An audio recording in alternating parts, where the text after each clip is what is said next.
唔係香洲嘅老破小住唔起，而係珠海香洲情侶路嘅海景房，更具性價比，30萬就可以住湖景海景嘅大平層啦。你睇呢啲景觀幾咁屈晒，呢邊別墅區啦，我哋小區行出去呢，就係中山公園，仲有體育公園，去到深圳都係40-50分鐘。視頻裏邊所展示嘅就係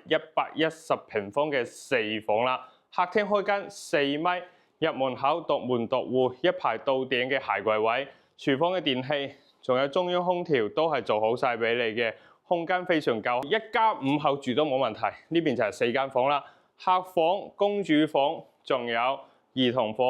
嘅位置，公共衛生間就喺呢邊哈，南北通透。所以每間房都係咁光猛，間房都係景觀窗，30萬嘅